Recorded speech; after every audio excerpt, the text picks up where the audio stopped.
میں S S شیخ آپ کے اپنے یوٹیوب چینل شاز وائس میں آپ کا استقبال کرتا ہوں، اور یہ بات بتانا ضروری سمجھتا ہوں کہ میری ویڈیوز تھوڑی سی لینتھی ہوتی ہے، تھوڑی سی بڑی ہوتی ہے، لیکن وہ محض آپ کے لیے ہوتی ہے۔ اتنی وضاحت میں اس میں کرتا ہوں کہ آپ کو کسی بھی ویڈیو کو دوبارہ دیکھنے کی ضرورت نہ پڑے، کسی بھی سبق کو دوبارہ پڑھنے کی ضرورت نہ پڑے، اس لیے میں تھوڑی سی ویڈیو لینتھی بناتا ہوں کہ اس میں وضاحت پوری طرح سے ہو جائے۔ اگر آپ کو لگے کہ ویڈیو بہت لینتھی ہے تو اس کے لیے میں تہہ دل سے معذرت چاہتا ہوں، یہ صرف اور صرف آپ ہی کے لیے ہے۔ بہرحال آئیے چلتے ہیں سبق کی طرف۔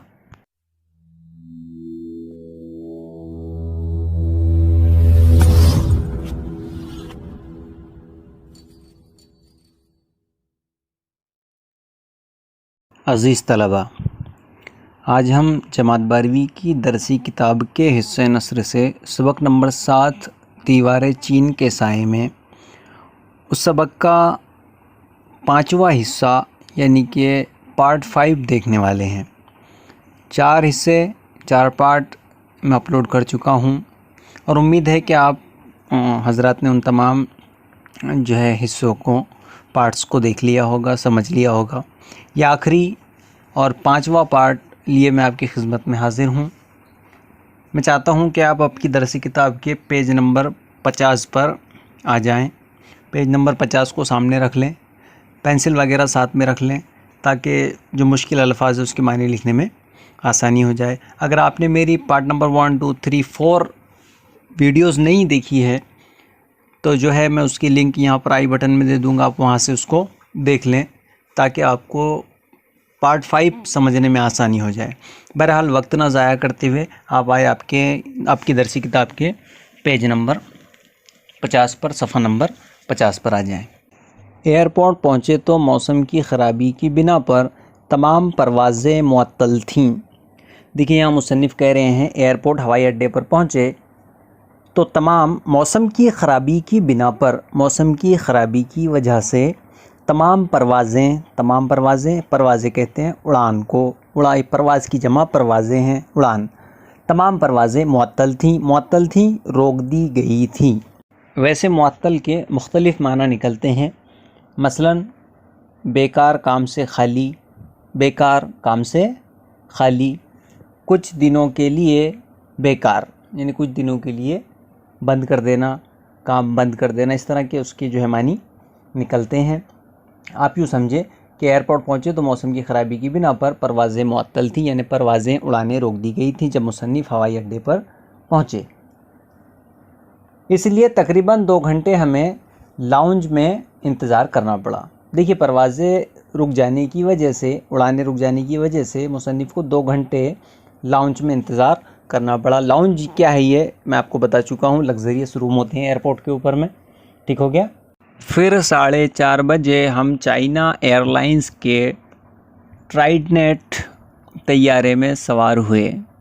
پھر مصنف کہتے ہیں کہ ہم 4:30 بجے چائنا ایئر لائنز ہوتا ہے، دیکھیے یہاں پہ چائنا ایئر لائنز ہے، یعنی چائنا کی وہ کمپنی جو لوگوں اور چیزوں کے لیے جہاز مہیا کرواتی ہے، اس کے ایک جہاز ٹرائیڈنٹ طیارہ کہتے ہیں جہاز کو، اس طیارے میں سوار ہوئے، اور تقریباً 1.25 گھنٹے کی پرواز کے بعد اور تقریباً 1.25 گھنٹے کی اڑان کے بعد کانسو کے دارالحکومت راجدھانی دارالحکومت لانچو پہنچے، یعنی تقریباً 1.25 گھنٹے کی پرواز کے بعد کانسو کی راجدھانی لانچو پہنچے، ٹھیک ہے، جو ایک مشہور صنعتی شہر ہے، صنعتی شہر اس لیے اس کو کہا جا رہا ہے کیونکہ وہاں پر میں صنعتیں بہت زیادہ ہے، فیکٹریز، کارخانے زیادہ ہے، اور شہرہ آفاق دریائے زرد کے دونوں طرف آباد ہیں۔ دیکھیے لانچو جو شہر ہے وہ شہرہ آفاق یعنی وہ دریا جس کی شان بڑی ہے، عظمت والا، جو پورے زمانے بھر میں مشہور ہے، اس کے دونوں طرف آباد ہے، یعنی اس کے دونوں طرف وہ شہر لانچو بسا ہوا ہے، ٹھیک ہے۔ دریائے زرد چین کا ایک طویل ترین دریا ہے، دریائے زرد جو ہے چین کا ایک طویل ترین دریا ہے، یعنی طویل دریاؤں میں سے بھی طویل ہے، اس لیے اس کے ساتھ لکھا گیا ترین، یعنی طویل میں سے بھی طویل ہے۔ اس دریا کی وادی چین کی تہذیب و ثقافت کا گہوارہ رہی ہے۔ دیکھیے مصنف کہتے ہیں اس دریا کی وادی، اب لفظ وادی کیا ہے؟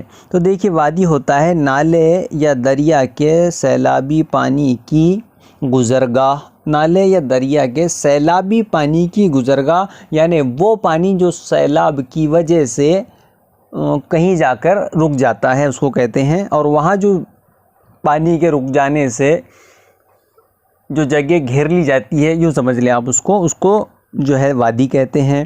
اور وادی کے ایک معنی آتے ہیں گھاٹی، اور معنی آتے ہیں اس کے تیسرے دو پہاڑوں کے درمیان کی زمین، کل ملا کر یہ سب وادی کہلاتی ہے۔ ٹھیک ہو گیا، آپ سمجھ گئے ہوں گے اس کو۔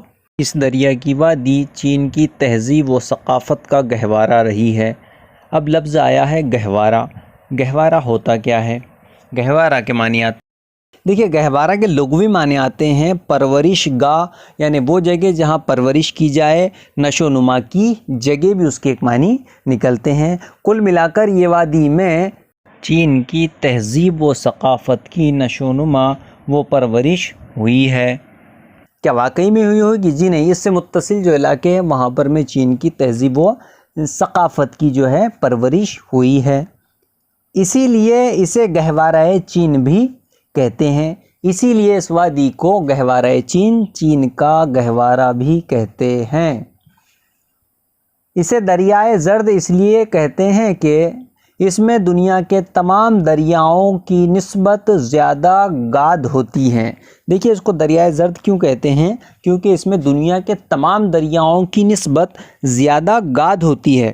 اب گاد کیا چیز ہے؟ تو دیکھیے گاد کے معنی آتے ہیں پانی کے نیچے بیٹھی ہوئی مٹی، پانی کے نیچے جو مٹی بیٹھ جاتی ہے اس کو گاد کہتے ہیں، اور دنیا کے تمام دریاؤں کی بنسبت اس ندی میں گاد زیادہ ہوتا ہے، جس کی بنا پر اسے دریائے زرد کہا جاتا ہے۔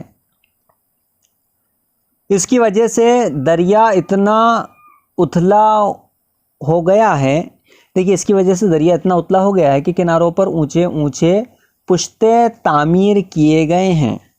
واپس سے سمجھے اس سینٹینس کو، جملے کو دوبارہ سمجھے آپ۔ اس کی وجہ سے دریا اتنا اتھلا ہو گیا ہے، دیکھیے اتھلا یعنی کہ کم گہرا، ٹھیک ہو گیا۔ اس کی وجہ سے دریا اتنا اتھلا ہو گیا ہے کہ کناروں پر اونچے اونچے پشتے تعمیر کیے گئے ہیں۔ اب پشتے کیا ہوتے ہیں؟ مٹی کا ڈھیر کہلاتا ہے پشتہ۔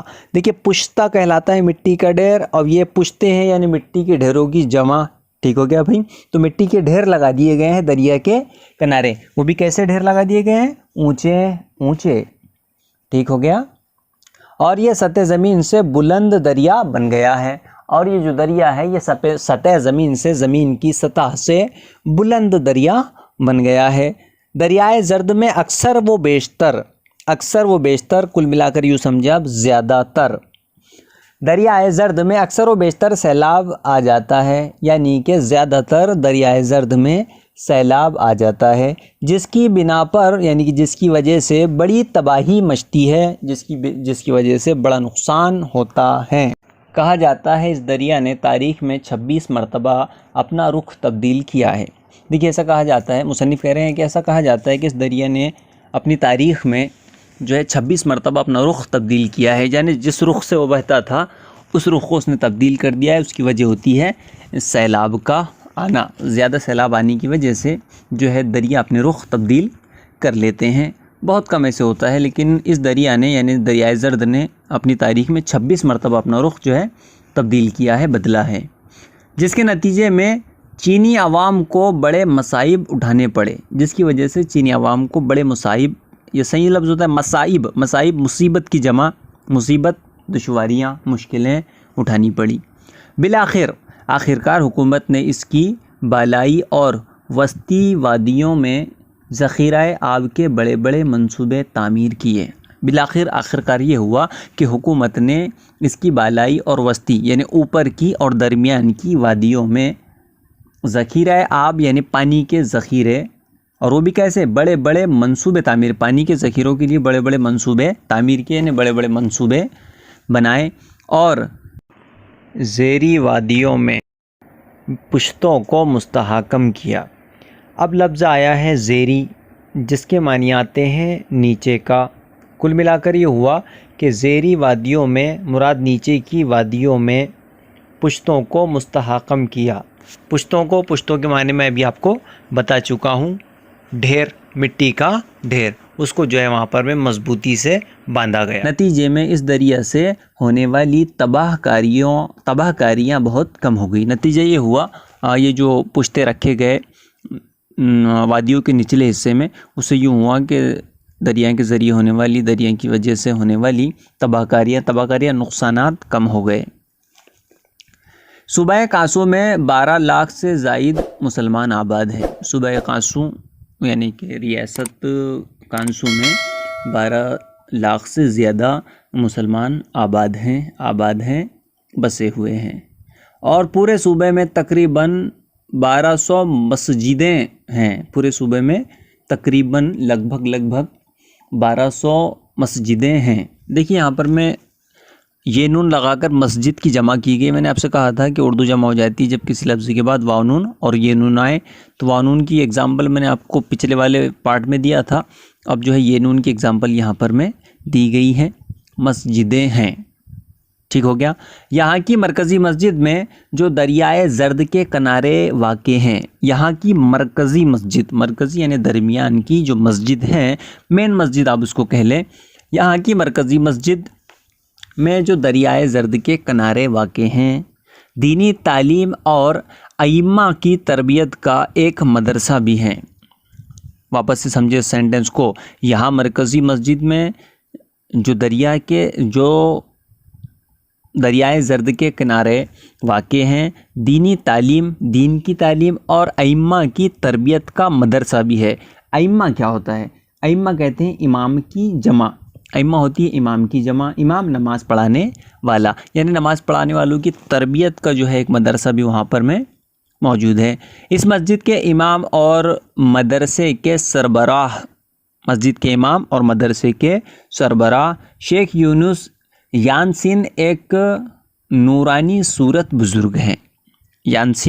شیخ یونس یانسن جو ہے ایک نورانی صورت بزرگ ہے، یعنی کہ ان کی صورت سے نور یہاں ہوتا ہے، یعنی ان کو دیکھنے کے بعد ایسے لگتا ہے کہ واقعی میں کسی برگزیدہ بزرگ کو دیکھا جا رہا ہے، ایسا کہنا یہاں پر میں ہمارے مصنف کا ہے۔ بہرحال تکلف کے ساتھ عربی بولتے ہیں، اور وضاقتہ یعنی کہ شکل و صورت، وضاقتہ سے لے کر انداز و ادا تک میں سلف صالحین کا نمونہ ہے۔ دیکھیے شکل صورت سے لے کر طرز اور طریقے تک سلف صالحین۔ اب سلف صالحین کیا ہوتا ہے؟ دیکھیے سلف صالحین کے معنی آتے ہیں صحابہ کرام اور تبع تابعین وغیرہ، ٹھیک ہے، صحابہ کرام اور تبع تابعین وغیرہ۔ اور میں اس کو تھوڑا سا آسان کر دیتا ہوں، گزرے ہوئے نیک آبا و اجداد، یعنی کہ جو ہمارے بزرگ گزر گئے ہیں نیک، ان کو دیکھ کر ان کی یاد آ جاتی ہے۔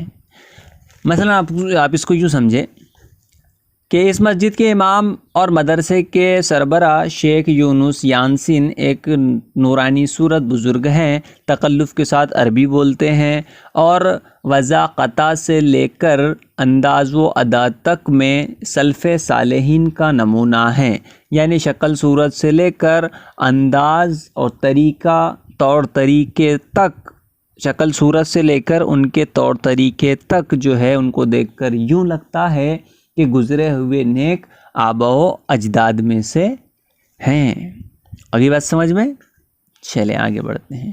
یہاں پر میں نمونہ لفظ لیا گیا، نمونہ استعمال کیا گیا، یعنی ان کی مثال ہے، ان کی نظیر ہے وہ لگ بھگ۔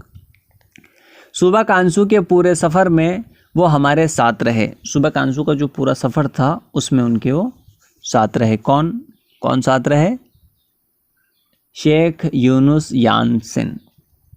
اثنائے سفر ان سے بہت سی معلومات حاصل ہوئی۔ اس سے ہم مراد لیں گے کہ سفر کے دوران ان سے بہت سی معلومات حاصل ہوئی۔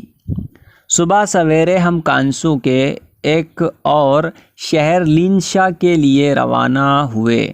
صبح سویرے یعنی کہ الگ صبح ہم کانسو کے ایک اور شہر لینشا کے لیے روانہ ہوئے، لینشا کے لیے گئے، جس میں آبادی کی اکثریت مسلمان ہیں، جس میں زیادہ تر آبادی مسلمانوں کی ہے، اس لیے اسے چین کا مکہ کہا جاتا ہے، اس لیے اسے چین کا مکہ کہا جاتا ہے۔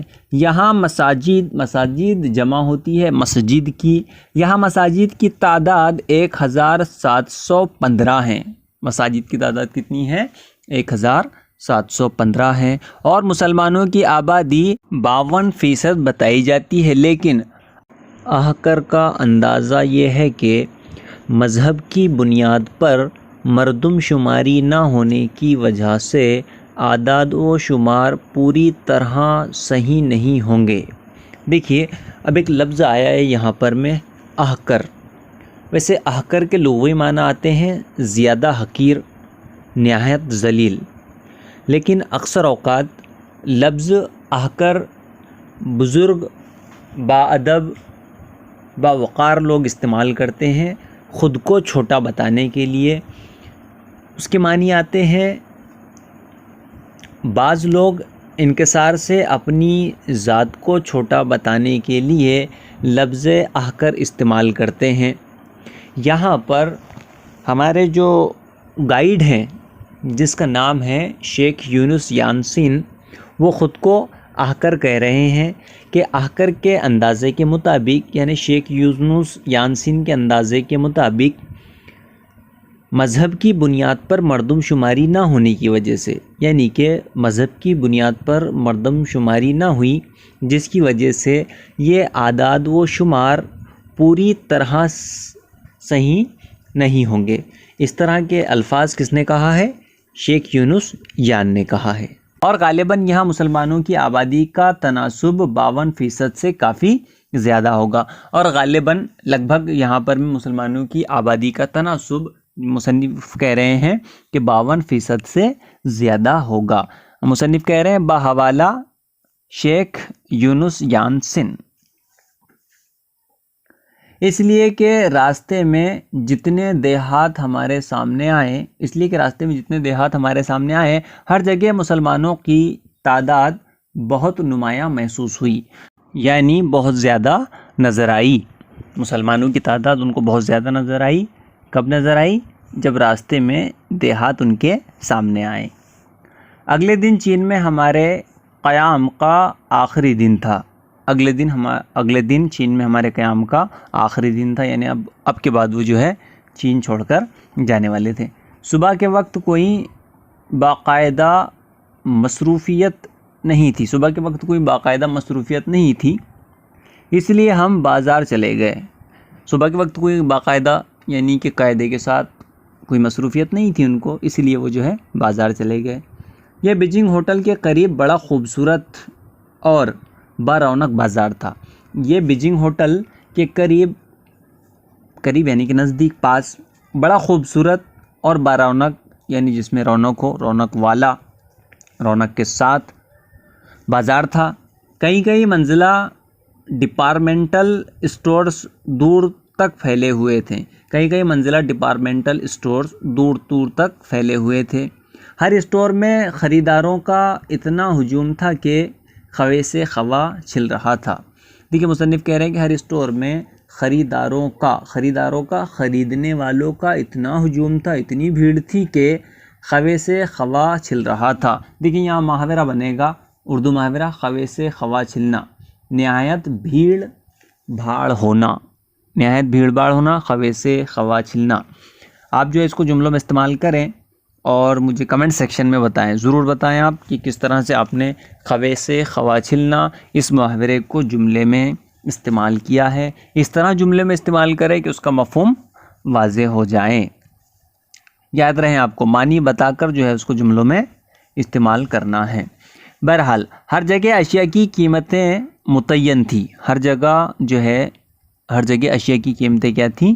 متعین تھی، طے تھی، فکس تھی، اور مول بھاؤ کا کوئی سوال نہ تھا، مول بھاؤ کا بھاؤ کرنے کا کوئی سوال نہ تھا، قیمت کم کرنے کا کوئی سوال نہ تھا۔ زیادہ تر چینی مصنوعات تھیں۔ چینی مصنوعات یعنی کہ چینی سے بنائی گئی چیزیں، لیکن کچھ اشیاء جاپان، ہانگ کانگ وغیرہ کی بنی ہوئی بھی بک رہی تھی۔ کچھ چیزیں جاپان، ہانگ کانگ وغیرہ کی بنی ہوئی بھی بک رہی تھی۔